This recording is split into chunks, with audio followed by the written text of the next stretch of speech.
Face ಮಾಡಿದ್ರು, ಏನೆಲ್ಲ planning ಆಗಿತ್ತು, ಹೇಗಿತ್ತು ಆ ದಿನಗಳ ಕಾರ್ಯಾಚರಣೆ, ಆ ಕುರಿತ ಒಂದು ವರದಿ ಇದೆ, ಬನ್ನಿ ನೋಡ್ಕೊಂಡು ಬರೋಣ. ಜುಲೈ 30, 2000ನೇ ಇಸ್ವಿ, ಭೀಮನ ಅಮಾವಾಸ್ಯೆ. ಕಾಡುಗಳ್ಳ ವೀರಪ್ಪನ್ನಿಂದ ಅಣ್ಣವರ ಅಪಹರಣ. ಪ್ರತಿ ವರ್ಷ ಭೀಮನ ಅಮಾವಾಸ್ಯೆ ಬಂದರೆ ಸಾಕು, ಅಣ್ಣವರ ಅಪಹರಣದ ನೆನಪು ಕಾಡುತ್ತೆ. ಹೆಚ್ಚು ಕಮ್ಮಿ 24 ವರ್ಷಗಳ ಹಿಂದೆ ನಾಡಿನ ಅನಭಿಷಿಕ್ತ ದೊರೆ ಡಾಕ್ಟರ್ ರಾಜ್ಕುಮಾರ್ ಅವರನ್ನ ಕಾಡುಗಳ್ಳ ವೀರಪ್ಪನ್ ಅಪಹರಿಸಿದ್ದ. ಆಗ ಸಿಎಂ ಆಗಿದ್ದವರು ಎಸ್.ಎಂ. ಕೃಷ್ಣ. ರಾಜಣ್ಣ ಅಪಹರಣ ಆಗಿದ್ದು ಹೇಗೆ? ಆಗ ಸನ್ನಿವೇಶ ಹೇಗಿತ್ತು?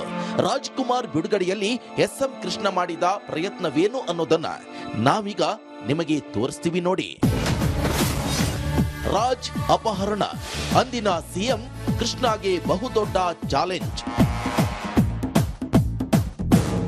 ಹುಟ್ಟೂರು ಚಾಮರಾಜನಗರದ ಗಾಜನೂರು ಅಂದ್ರೆ ಅಣ್ಣವರಿಗೆ ಅಪಾರ ಪ್ರೀತಿ. ಹೀಗಾಗಿ ತೋಟದಲ್ಲಿ ತೆಗೆಸಿದ್ದ ಬೋರ್ನಲ್ಲಿ ನೀರು ಬಂದಿತ್ತು. ನೋಡಿಕೊಂಡು ಬರಲು ಪತ್ನಿ ಪಾರ್ವತಮ್ಮ ಸೇರಿದಂತೆ ಕೆಲವು ಸಂಬಂಧಿ ಜೊತೆ ಜುಲೈ 30, 2000ನೇ ಇಸವಿಯಂದು ಗಾಜನೂರಿಗೆ ತೆರಳಿದ್ರು. ಈ ಸುದ್ದಿ ಕಾಡುಗಳ್ಳ ವೀರಪ್ಪನ್ ಕಿವಿಗೆ ಬೀಳುತ್ತೆ. ರಾತ್ರಿ ಊಟ ಮಾಡಿ ಮನೆಯಲ್ಲಿದ್ದಾಗ ವೀರಪ್ಪನ್ 12 ಸಹಚರರ ಜೊತೆ ಬಂದು ರಾಜ್ಕುಮಾರ್ ಹಾಗೂ ಇತರ 3ರನ್ನ ಕಿಡ್ನಾಪ್ ಮಾಡ್ತಾನೆ. ಪಾರ್ವತಮ್ಮ ಕೈಗೆ ಒಂದು ಕ್ಯಾಸೆಟ್ ಕೊಟ್ಟು ಹೊರಟು ಹೋಗುತ್ತೆ ನರಹಂತಕ ಟೀಮ್. ಕ್ಯಾಸೆಟ್ ಸಿಎಂಗೆ ತಲುಪಿಸಿ ಎಂಬ ಸಂದೇಶ ಇರುತ್ತೆ ಆ ಕ್ಯಾಸೆಟ್ ನಲ್ಲಿ. ಅಣ್ಣವರ ಅಪಹರಣದ ಸುದ್ದಿ ರಾಜ್ಯಕ್ಕೆ ಬರ ಸಿಡಿಲಿನಂತೆ ಬಡಿಯಿತು. ಎಲ್ಲೆಡೆ ಆಕ್ರಂದನ, ಆಕ್ರೋಶ, ಗೊಂದಲ, ಹತಾಶೆ ರಾಜ್ಯವನ್ನ ದಂಗುಬಡಿಸಿತ್ತು. ರಾಜ್ಕುಮಾರ್ಗೆ ಏನಾದ್ರೂ ಆದ್ರೆ ಇಡೀ ಕರ್ನಾಟಕ ಹೊತ್ತಿ ಉರಿಯುವಂತಹ ಸ್ಥಿತಿ ಇತ್ತು. ಪಾರ್ವತಮ್ಮ ಅವರು ಅಂದಿನ ಸಿಎಂ ಕೃಷ್ಣ ಅವರಿಗೆ ಕ್ಯಾಸೆಟ್ ತಲುಪಿಸ್ತಾರೆ. ಅಂದಿನ ಸಿಎಂ ಕೃಷ್ಣರಿಗೆ ಇದು ಆತಂಕದ ಜೊತೆ ಪರಿಸ್ಥಿತಿ ಏನಾಗುತ್ತೋ ಅನ್ನೋ ಭಯ ಶುರುವಾಗಿ ಬಿಡುತ್ತೆ. ಆದ್ರೆ ಕೃಷ್ಣ ಇದನ್ನ ಸವಾಲಾಗಿಯೇ ಸ್ವೀಕರಿಸ್ತಾರೆ. ಅಣ್ಣವರ ಬಿಡುಗಡೆಗಾಗಿ ಎಸ್.ಎಂ. ಕೃಷ್ಣ ತಕ್ಷಣವೇ ಗೃಹ, ಇಂಟೆಲಿಜೆನ್ಸ್ ಸೇರಿದಂತೆ ಪ್ರಮುಖರ ಸಭೆ ನಡೆಸ್ತಾರೆ. ತಮಿಳುನಾಡು ಸಿಎಂ ಕರುಣಾನಿಧಿ ಜೊತೆ ಮಾತನಾಡ್ತಾರೆ.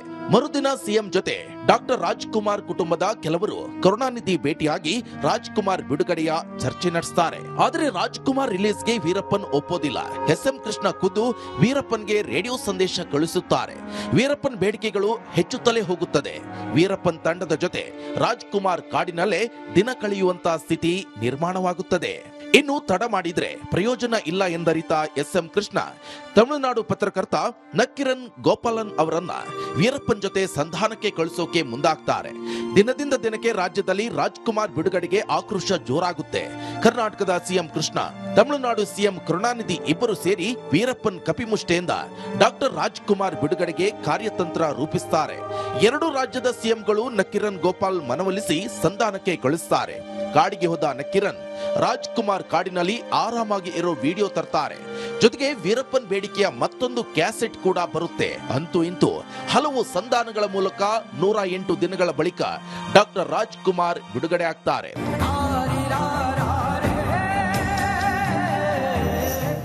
ರಾಜ್ಕುಮಾರ್ ಅವರನ್ನ ಅಪಹರಣ ಮಾಡಿದ 108 ದಿನಗಳ ಕಾಲ ಎಸ್.ಎಂ. ಕೃಷ್ಣ ನಿದ್ದೆ ಮಾಡಿರಲಿಲ್ವಂತೆ. ರಾಜ್ಕುಮಾರ್ ಅವರನ್ನ ವೀರಪ್ಪನ್ ಬಿಡುಗಡೆ ಮಾಡಿದಾಗ ದೊಡ್ಡ ನಿಟ್ಟಿಸಿರು ಬಿಟ್ಟೆ ಅಂತ ಎಸ್.ಎಂ. ಕೃಷ್ಣ ಅವರೇ ಹೇಳಿಕೊಂಡಿದ್ರು.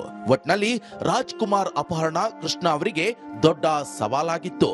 ಇದಾಗಿ 4 ವರ್ಷಗಳ ಬಳಿಕ 2004ರ ಅಕ್ಟೋಬರ್ 18ರಂದು ವೀರಪ್ಪನ್ನನ್ನ ಎಸ್ಟಿಎಫ್ ಪಡೆ ಎನ್ಕೌಂಟರ್ ನಲ್ಲಿ ಹತ್ಯೆ ಮಾಡಿತ್ತು. Bureau report, republic Kannada, Bengaluru. ನೋಡಿ, ಇದು ಎಸ್.ಎಂ. ಕೃಷ್ಣ ಅವರು ಎದುರಿಸಬೇಕಾದಂತಹ ಅತಿ ದೊಡ್ಡ ಸವಾಲು. ಆಗ ಡಾಕ್ಟರ್ ರಾಜ್ಕುಮಾರ್ ಅವರು ಅಪಹರಣ ಆದಾಗ ಆ ಸನ್ನಿವೇಶಕ್ಕೆ ಸಾಕ್ಷಿಯಾದವರು ಸಾಕಷ್ಟು ಜನ. ಇನ್ನೂ ಕೆಲವರು ಅವ್ರ ಜೊತೆಗೆ ಅಪಹರಣ ಆಗಿದ್ರು. ಅದರಲ್ಲಿ ಗೋವಿಂದ ರಾಜ್ ಅವರು ಕೂಡ ಒಬ್ರು. ಅವರು ಕೂಡ ಮಾತನಾಡಿದ್ದಾರೆ. ಶಿವರಾಜ್ ಕುಮಾರ್, ಸಿ.ಟಿ. ರವಿ ಅವರು ಕೂಡ ಮಾತನಾಡಿದ್ದಾರೆ. ಏನ್ ಹೇಳಿದ್ದಾರೆ ಬನ್ನಿ ನೋಡ್ಕೊಂಡು ಬರೋಣ. ಡಾಕ್ಟರ್ ರಾಜ್ಕುಮಾರ್ ಅವರು ಅಪಹರಣ ಆದಂತಹ ಸಂದರ್ಭದಲ್ಲಿ ಅವರ ಜೊತೆಗಿದ್ದಂತಹ ಎಸ್.ಎ. ಗೋವಿಂದರಾಜು ಅವರು ಇವತ್ತು ಎಸ್.ಎಂ. ಕೃಷ್ಣ ಅವರನ್ನ ಕಣ್ತುಂಬಿಕೊಂಡಿದ್ದಾರೆ. ಕೊನೆಯ ದರ್ಶನವನ್ನ ಪಡೆದುಕೊಂಡು ಬಂದಿದ್ದಾರೆ. ಅವರ ಆಪ್ತರು ಕೂಡ ಹಾಗೆ 108 ದಿನಗಳ ಕಾಲ ಎಸ್.ಎಂ. ಕೃಷ್ಣ ಅವರು ಆ ದಿನದಲ್ಲಿ ನಿದ್ದೆನೆ ಮಾಡಿರ್ಲಿಲ್ವಂತೆ. ಅವ್ರನ್ನ ಕರೆ ತರಬೇಕು ಅನ್ನುವಂತಹ ಒಂದು ನಿಟ್ಟಿನಲ್ಲಿ ಅವ್ರ ಜೊತೆಗೆ ಇದೀನಿ, ಮಾತನಾಡಿಸ್ತಾ ಹೋಗ್ತೀನಿ. ಸರ್, ಆ ಒಂದು ದಿನಗಳನ್ನ ಮೆಲ್ಕ್ ಹಾಕೋದಾದ್ರೆ ಅಂದ್ರೆ 108 ದಿನಗಳ ಕಾಲ ಎಸ್.ಎಂ. ಕೃಷ್ಣ ಅವರು ರಾಜ್ಕುಮಾರ್ ಅವ್ರನ್ನ ಕರೆತರಬೇಕು ಅನ್ನುವಂತಹ ಒಂದು ನಿಟ್ಟಿನಲ್ಲಿ ನಿದ್ದೆನೆ ಮಾಡಿರ್ವಂತೆ, ಸರಿಯಾಗಿ ಊಟ ತಿಂಡಿನೂ ಕೂಡ ಮಾಡ್ತಾ ಇರ್ಲಿಲ್ವಂತೆ. ನಿಜ, ನೀವು ಹೇಳ್ತಾ ಇರೋದು ನಿಜ.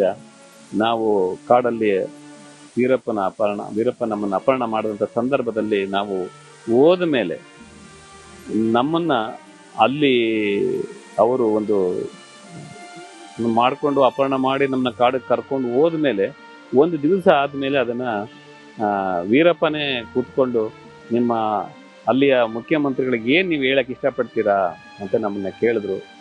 ನಾವೇನಂದ್ವಿ, ಏನಿಲ್ಲ, ನಮ್ಮ ಮುಖ್ಯಮಂತ್ರಿಗಳು ನಮ್ಮನ್ನ ಯಾವ ಥರ ಅವರು ವಾಪಸ್ ನಮ್ಮಲ್ಲಿ ಕರ್ಕೊಂಡು ಬರಬೇಕು ಅನ್ನೋದನ್ನ ಅವ್ರು ಖಂಡಿತ ಮಾಡೇ ಮಾಡ್ತಾರೆ ಅನ್ನೋ ಗ್ಯಾರಂಟಿ ನಮಗಿತ್ತು. ಅವತ್ತು ಕೂಡ ಆತನಿಗೂ ಅಲ್ಲೇ ನಾವು ಈ ಮಾತನ್ನ ಹೇಳಿದ್ವಿ. ಅದೇ ರೀತಿ ಅವರು ಇಲ್ಲಿ ಜನಗಳ ಒಂದು ಸಹನೆನ ಅವರು ಯಾವ ಥರ ನೋಡಿಕೊಂಡು ಎಲ್ಲರನ್ನೂ ಸಮಾಧಾನ ಪಡಿಸ್ಕೊಂಡು, ನೀವು ಹೇಳಿದ್ರಿ ಅವಾಗಲೇ, ಅವರು ಊಟನೂ ಕೂಡ ಮಾಡೋ ನಿಜ. ಅದು ನಾನು ಬಂದ ಮೇಲೂ ಕೂಡ ಅವರು ನನ್ನ ಒಂದು ದಿವಸ ಮನೆ ಕರ್ಸ್ಕೊಂಡಿದ್ರು ಸಾಹೇಬರು, ಎಸ್.ಎಂ. ಕೃಷ್ಣ ಅವರು ಮನೆ ಕರ್ಸ್ಕೊಂಡು ಕೇಳಿದ್ರು ನನ್ನ, ಹೇಗಿತ್ತು ಗೋವಿಂದರಾಜ್ ಅವರೇ ನಿಮ್ಮ ಕಥೆ? ನಾನು ಹೇಳಿದೆ, ಸ್ವಾಮಿ ನಾವು ಬಂದಿದ್ದೀವಿ ಅಂದ್ರೆ ಅದಕ್ಕೆ ನೀವೇ ಕಾರಣ. ನಿಮ್ಮ ಒಂದು ಸಹನೆಯಿಂದ, ನೀವು ಇಲ್ಲಿ ನಡ್ಕೊಂಡಂಥ ರೀತಿಯಿಂದ ಎಲ್ಲರನ್ನೂ ಸೇರಿಸ್ಕೊಂಡು ಒಟ್ಟುಗೂಡಿಸ್ಕೊಂಡು ನಮ್ಮನ್ನು ಕರ್ಕೊಂಬರೋಕ್ಕೆ ನೀವು ಪಟ್ಟ ಪ್ರಯತ್ನ ಇದೆಯಲ್ಲ, ಅದು ನಿಜವಾಗೂ ಮಹಾನ್ ಪ್ರಯತ್ನ. ಅದು ನಿಜವಾಗಿ ದೇವರು ನಿಮಗೆ ಇನ್ನೂ ಹೆಚ್ಚಿನ ಆರೋಗ್ಯ ಕೊಡಬೇಕು ಅಂತ ಅವತ್ತೇ ಕೂಡ ನಾನು ಅವತ್ತಿಗೆ ಹೇಳಿದ್ದೆ. ನಾನು ಹೇಳ್ಕೊಂಡು ಇವತ್ತು ನಾವು ಜೀವವಾಗಿ ಬಂದಿದ್ದೀವಿ ಅಂದರೆ, ನಾನು ಇವತ್ತು ನಿಮ್ಮ ಮುಂದೆ ನಿಂತಿದ್ದೀವಿ ಅಂತ ಮಾತಾಡ್ತಾ ಇದ್ದೀನಿ ಅಂತಂದರೆ ಅದಕ್ಕೆ ಕಾರಣನೇ ಎಸ್.ಎಂ. ಕೃಷ್ಣ ಅವರು. ಅಪ್ಪಾಜಿಯವರು ಕೂಡ ಅವ್ರ ಬಗ್ಗೆ ತುಂಬ ಅಭಿಮಾನ ಇತ್ತು ಅವರಿಗೆ. ಎಸ್.ಎಂ. ಕೃಷ್ಣ ಅವರು ಅದು ಏನು ಮಹಾನ್ ಪ್ರೀತಿ ಇತ್ತು ನಮ್ಮ ಯಜಮಾನರಿಗೆ, ಅದನ್ನು ಮರೆಯೋಕ್ಕಾಗಲ್ಲ. ಹೇಳೋರು ಅವರು, ಇಲ್ಲ ಬಿಡಪ್ಪ, ಅಂಥ ಒಂದು ಮಹಾನ್ ವ್ಯಕ್ತಿನ ನಾವು, ಎಂಥ ವ್ಯಕ್ತಿ ನಮ್ಮ ಕಾಡಿಗೆ ಹೋದಾಗ ಅವರು ಸಹಕಾರ ಕೊಟ್ಟಂಥ ರೀತಿ, ನಮ್ಮ ಮನೇಲಿ ಬಂದಾಗ ನಮ್ಮ ಅಕ್ಕವರು, ನಮ್ಮ ಮನೇಲಿ ಎಲ್ಲರೂ ಮಕ್ಕಳು ಎಲ್ಲರೂ ಅದನ್ನು ಹೇಳಿದ್ರು. ಅವ್ರು ಎಷ್ಟು ಕಷ್ಟಪಟ್ಟರು ಅನ್ನೋದನ್ನು ಕೇಳಿ ನಾವು ನಿಜವಾಗಿ ಎಂಥ ಅದೃಷ್ಟವಂತರು ನಾವು ಅಂತ ಅಂದ್ಕೊಂಡಿದ್ವಿ. ಇವತ್ತು ಅವ್ರನ್ನ ಕಳ್ಕೊಂಡಿದ್ದೀವಿ, ಅದು ನಂಗೆ ಮರೆಯೋಕ್ಕಾಗಲ್ಲ. ಭಗವಂತ ಅವ್ರ ಆತ್ಮಕ್ಕೆ ಶಾಂತಿ ಕೊಡಲಿ ಅಂತ ಹೇಳಕ್ಕೆ ಇಷ್ಟಪಡ್ತೀವಿ. ನಮ್ಮ ಕರ್ನಾಟಕ ರಾಜ್ಯ ಕಂಡಂತಹ ಒಂದು ರೀತಿಯಾಗಿ ಧೀಮಂತ ರಾಜಕಾರಣಿ, ಸಾಕಷ್ಟು ಹೆಸರನ್ನ ಮಾಡಿದ್ದಾರೆ ರಾಜಕೀಯ ವಲಯದಲ್ಲಿ. ಒಂದು ಕ್ಷೇತ್ರ ಅಂತಲ್ಲ, ಸಾಕಷ್ಟು ಕ್ಷೇತ್ರಗಳಲ್ಲಿ ಕೆಲಸವನ್ನ ಮಾಡಿದ್ದಾರೆ. ವಿಧಾನಸಭೆಯ ಸ್ಪೀಕರ್ ಆಗಿದ್ರು, ಉಪನ್ಯಾಸಕರಾಗಿ ಕೆಲಸ ಮಾಡಿದ್ರು. ಸೊ ಇವರನ್ನ ತುಂಬಾ ಹತ್ತಿರದಿಂದ ನೋಡಿದಿರಾ ಕೂಡ. ಅವರಿಗೆ ಅನಾರೋಗ್ಯ ಕಾಡ್ತಾ ಇರುವಂತಹ ಸಂದರ್ಭದಲ್ಲಿ, ಅಂದ್ರೆ ಈಗ ಒಂದು 4 ತಿಂಗಳ ಹಿಂದೆ ಮಣಿಪಾಲ ಆಸ್ಪತ್ರೆಯಲ್ಲಿ ಚಿಕಿತ್ಸೆನ ಪಡೆದುಕೊಂಡಿರ್ತಾರೆ. ಎಲ್ಲ ಆರೋಗ್ಯವಾಗಿನೇ ಆಚೆ ಬರ್ತಾರೆ. 2 ವಾರ ಯಾರಿಗೂ ಕೂಡ ಸಂಪರ್ಕಕ್ಕೆ ಸಿಗ್ತಾ ಇರ್ಲಿಲ್ಲ. ಸೊ ಆ ಒಂದು ಸಂದರ್ಭದಲ್ಲಿ ನೀವೇನಾದ್ರೂ ಅವ್ರನ್ನ ಮೀಟ್ ಮಾಡಿಸೋದು, ಮಾತಾಡ್ಸೋದು, ಆತರ ಏನಾದ್ರೂ ಮಾಡಿದ್ರಾ? ಮಾಡಿದ್ದೀವಮ್ಮ, ಸುಮಾರು ಸರಿ ಬಂದು ಅವ್ರನ್ನ ನಾನು ನಮ್ಮ ಮನೆಯವರು ನೋಡ್ಕೊಂಡು ಹೋಗಿದ್ದೀವಿ. ಬಂದು ಅಮ್ಮವ್ರ ಹತ್ರ ಅಮ್ಮನ ಮಾತಾಡಿಸ್ಕೊಂಡು ಅವ್ರ ಬಗ್ಗೆ ವಿಚಾರಿಸ್ಕೊಂಡು ಮಾತ್ರ ಹೋಗ್ತಾ ಇದ್ವಿ. ಇಲ್ಲೇ ನಮ್ಮ ಮನೆ ಪಕ್ಕದಲ್ಲಿ, ಇಲ್ಲೇ ಜಸ್ಟ್ ಒಂದು 100 ಮೀಟರ್ಸ್ ಕೂಡ ಇಲ್ಲ, ಒಂದು 50 ಮೀಟರ್ ನಮ್ಮ ಮನೆ ಇದೆ, ಪಕ್ಕದಲ್ಲಿದೆ. ಅವಾಗ ಇಲ್ಲಿ ಬಂದಾಗೆಲ್ಲ ಬಂದು ಎಸ್.ಎಂ. ಕೃಷ್ಣ ಅವ್ರನ್ನ ನೋಡ್ಕೊಂಡು ಅವ್ರನ್ನ ಮಾತಾಡ್ಸ್ಕೊಂಡು ಹೋಗ್ತಾ ಇದ್ವಿ ನಾವು. ಈಗ ರೀಸೆಂಟಾಗಿ ಸ್ವಲ್ಪ ಅವ್ರನ್ನ ನಾವು ಮೀಟ್ ಮಾಡೋಕ್ಕಾಗಿರಲಿಲ್ಲ. ಬಂದು ಅಮ್ಮವ್ರ ಹತ್ರ ಕೇಳ್ಕೊಂಡು ಹೇಗಿದ್ದಾರೆ ಸಾಹೇಬರು ಅಂತ ಕೇಳ್ಕೊಂಡು ಹೋಗ್ತಾ ಇದ್ವಿ. ತುಂಬ ಖುಷಿಯಾಗಿ ಮಾತಾಡಿಸಿ ಕಳಿಸ್ಕೊಡ್ತಾ ಇದ್ರು. ಅವ್ರು ಯಾವಾಗ ಚೆನ್ನಾಗಿದ್ದಾಗ ಬಂದಾಗೆಲ್ಲ ಅವಾಗ ಬಂದು ನಾನು ನೋಡ್ತಾ ಇದ್ದೆ. ಅವ್ರನ್ನ ನೋಡಿದಾಗೆಲ್ಲ ಬರೀ ಅದ್ರ ಬಗ್ಗೆನೇ ಹೇಳೋರು, ಅವರು ಕಾಡಿನ ವಿಷಯನೇ ಹೇಳೋರು. ಹೇಳ್ಬಿಟ್ಟು ಎಂಥ ಒಂದು ಸಂದರ್ಭದಲ್ಲಿ ನೀವೆಲ್ಲ ಇದ್ರಿ, ಏನು ಕಷ್ಟಪಟ್ಟಿದ್ರಿ ಅಂತ. ನಾವು ಕಷ್ಟಪಟ್ಟಿಲ್ಲ ಸ್ವಾಮಿ, ನಿಮ್ಮಿಂದ ನೀವೇ ನಮಗೆ ಜೀವ ಒಂದು ದಾನ ಮಾಡಿದ್ದೀರಾ ಅಂತ ಹೇಳಿ ಎಷ್ಟೋ ಸರಿ ಅವ್ರಿಗೆ ಸುಮಾರು ಸರಿ ಮಾತನ್ನ ಅವ್ರ ಮುಂದೆ ನಾನು ಹೇಳಿರೋದು ಉಂಟು. ವಿಚಾರಗಳನ್ನ ಹಂಚ್ಕೊಂಡ್ರಿ. ಹಾಗೆ ತುಂಬಾ ಹತ್ತಿರದಿಂದ ನೋಡಿದಂತಹ ಒಬ್ರು ವ್ಯಕ್ತಿ ನೀವು, ಆಪ್ತರು ಕೂಡ ಹೌದು. ದುಃಖವನ್ನ ಭರಿಸುವಂತಹ ಶಕ್ತಿನ ಭಗವಂತ ನಿಮಗೆ ಕೊಡ್ಲಿ ಅಂತ ಹೇಳ್ತಾ ಧನ್ಯವಾದ. ಇದಿಷ್ಟು ಗೋವಿಂದರಾಜು ಅವರ ಮಾತಾಗಿತ್ತು ಅಂತ ಹೇಳ್ತಾ ಕ್ಯಾಮ್ರಾ ಪರ್ಸನ್ ಹರಿಪ್ರಸಾದ್ ಜೊತೆ ರೋಜಾ ಮನು ಪಾಟೀಲ್, ರಿಪಬ್ಲಿಕನ್ ಬೆಂಗಳೂರು. ಯಾವಾಗಲೂ ಅಷ್ಟೇ, ಅದು ಬಿಫೋರ್ ಅಷ್ಟೇ ಫಾದರ್ ಅವ್ರು ಯಾವಾಗಲೂ ಅವರ ಎಸ್.ಎಂ. ಕೃಷ್ಣ ಮೇಲೆ ಒಂದು ಸಪ್ರೇಟ್ ರೆಸ್ಪೆಕ್ಟ್ ಇರೋದು. ಯಾವಾಗಲೂ ಐ ಥಿಂಕ್ ಅವ್ರು ಯಾವಾಗಲೂ ಹೇಳೋರು ಈ ಥರ, ಒಂದು ಸೊಫಿಸ್ಟಿಕೇಟೆಡ್ CM ಇಲ್ಲ ಅಂದರೆ ಒಬ್ಬ ಮನುಷ್ಯ ಸೊಫಿಸ್ಟಿಕೇಟೆಡ್ ಆದರೆ ಹೆಂಗಿರ್ಬೇಕಂದ್ರೆ ಎಸ್.ಎಂ. ಕೃಷ್ಣ ಅವ್ರ ಥರ ಇರಬೇಕು. ಶಿಸ್ತು ಅವ್ರು ಮಾಡೋ ಕೆಲಸದಲ್ಲಿ ಇರ್ಬೋದು. ಆಮೇಲೆ ಎಸ್ಪೆಷಲಿ ಈ ಕಿಲಿಂಗ್ ವೀರಪ್ಪನ ಟೈಮ್ನಲ್ಲಿ ನಮ್ಮ ಫ್ಯಾಮಿಲಿ ಜೊತೆ ಇದ್ದಿದ್ದು ಯಾವತ್ತೂ ನಾವು ಮರೆಯಲ್ಲ. ಆಮೇಲೆ ಪರ್ಸನಲ್ ನಮಗೂ ಅವ್ರ ಜೊತೆ ಆತ್ಮೀಯತೆ ಇದು. ಅವರ ಸನ್ನಿಲ್ಲ ಇರ್ಬೋದು, ಅವರ ಇಡೀ ಫ್ಯಾಮಿಲಿ ಜೊತೆಲೆಲ್ಲ ಪ್ರೇಮ ಆಂಟಿ ಇರ್ಬೋದು, ಎಲ್ಲ ಜೊತೆಲೂ ಒಂದು ನಂಟಸ್ತನ ಆಯಿತು. ಇವತ್ತು ಖಂಡಿತ ದುಃಖ ಆಗುತ್ತೆ, ಯಾಕಂದರೆ ವಯಸ್ಸು ಎಷ್ಟೇ ಆದ್ರೂ ಹೋದ್ರೆ ಲಾಸ್ ಅಂತೂ ಲಾಸನ್ನೇ.